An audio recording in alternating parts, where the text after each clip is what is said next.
Hi hello నమస్తే, నేను కృష్ణాంజనేయులు. విజయవాడ ఇప్పుడు మునిగిపోయింది. విజయవాడ సగం పైగా మునిగిపోయింది.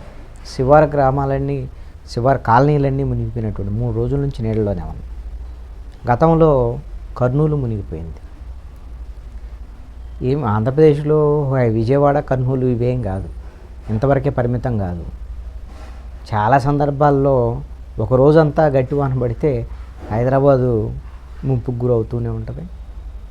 అదేవిధంగా చెన్నై మునిగిపోయిన సందర్భం, బెంగళూరు మునిగిపోయిన, ఢిల్లీ నీళ్ళల్లో ఉన్న సందర్భం, ముంబై గంటల తరబడి ఒక రోజంతా నీళ్ళల్లో ఉన్నటువంటి సందర్భం. భారీ వాన కురిస్తే పట్టణాలు, నగరాలు నీళ్లమయం అవుతున్నాయి. దీనికి పరిష్కారం ఏంటి? అసలు ఎందుకు ఇలా జరుగుతుంది? పరిష్కారాలు కావాలి అని అంటే ముందు దీనికి కారణం తెలుసుకోవాలి.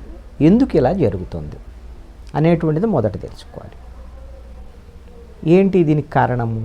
ఇప్పుడు విజయవాడ మునగటానికి ప్రధానమైనటువంటి కారణం ఏంటి? బుడమేరుకు పైన ఉండేటువంటి బుడమేరులోకి నీళ్ళు వచ్చేటువంటి ప్రాంతము, మైలవరానికి సంబంధించినటువంటి అడవులు, కొండపల్లి అడవులు, అన్నిటి ప్రాంతాల్లో పడ్డటువంటి వర్షాలు మొత్తం కూడా బుడమేరులోకి వరద రూపంలో వస్తాయి. ఆ వరద రూపంలో బుడమేరులోకి వస్తే బుడమేరు నుంచి కొల్లేరు వరకు బుడమేరుగిన ప్రవాహానికి ఏ విధమైనటువంటి అడ్డంకులు లేకపోతే ఆ వరద వెళ్ళి కొల్లేరులో కలుస్తుంది. కొల్లేరు తర్వాత కృష్ణానదిలో కలుస్తుంది, వెళ్ళి సముద్రంలో కలిసేదానికి అవకాశం ఉంటుంది. మరి ఇప్పుడు విజయవాడ మీదకి ఎందుకు వచ్చినాయి బుడమేరు వాటర్? బుడమేరు ఎందుకు విజయవాడ ముంచెత్తింది? దీనికి కారణం ఏమిటి అని అంటే, బుడమేరుకు ఈ స్థాయిలో వరదలు రావటం ఏమీ కొత్త ఏం కాదు. 10 ఏళ్లకు ముందు చాలా సందర్భాల్లో బుడమేరుకి ఇంత స్థాయిలో వరదలు వచ్చాయి, కానీ విజయవాడ ఈ స్థాయిలో మునగలేదు. ఇప్పుడు మునిగింది. దీనికి కారణం ఏంటి? వాస్తవంగా ఒకే రోజు ఎక్కువ వర్షపాతం నమోదు కావటం ఒకటి, తీవ్రమైనటువంటి భారీ వర్షం అది.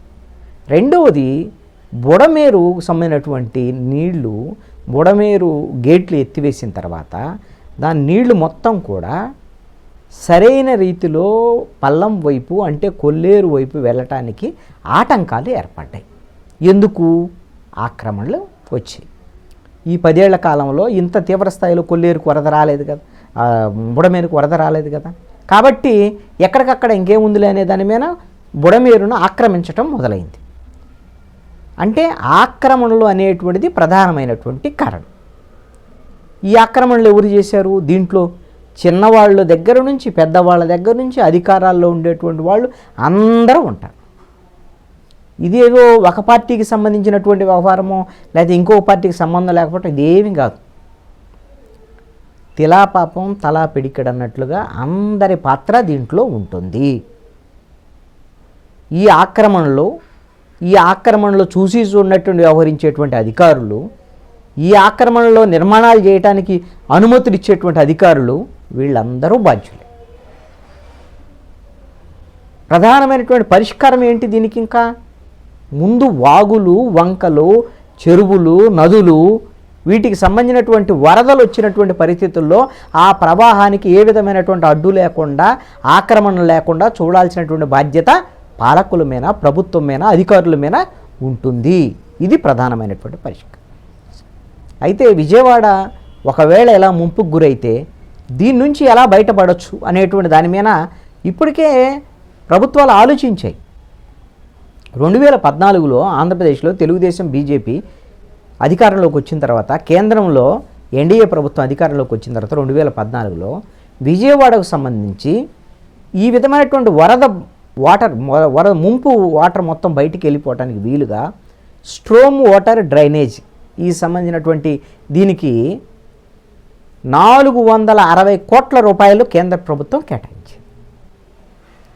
ఇప్పటికి ఎన్నేళ్ళయింది? 10 ఏళ్ళయింది.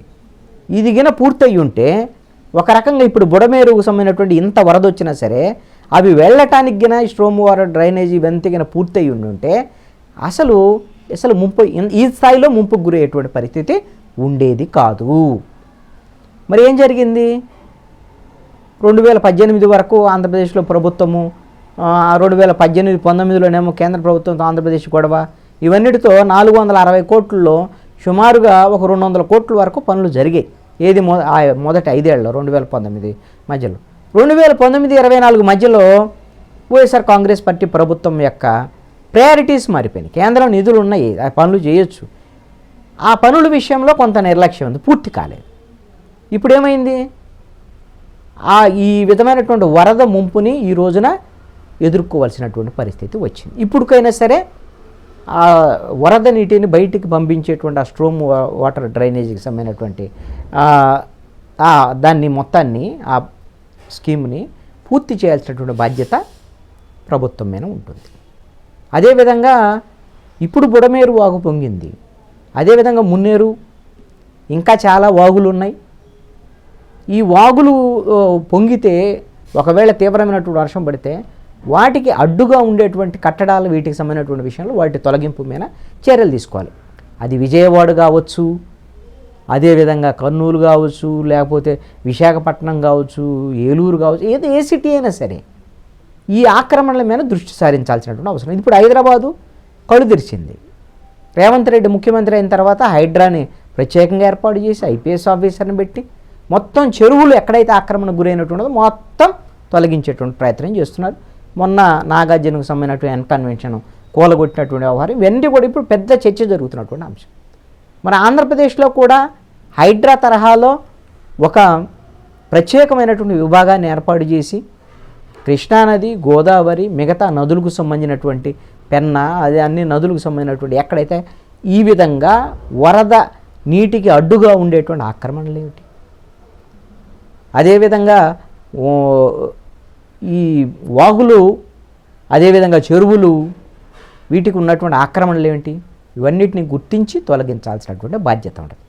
ఇలాంటి వచ్చినటువంటి సవాళ్ల నుంచి, ఇలాంటి వరదల నుంచి మనం గన గుణపాఠాలు నేర్చుకోకపోతే పదే పదే ఇదే తరహా వరదలని ఎదుర్కోవాల్సి వస్తుంది, ప్రాణాలని కోల్పోవలసినటువంటి పరిస్థితి వస్తుంది. దీనికి కారణమైతే మాత్రం పాలకులే అవుతారు.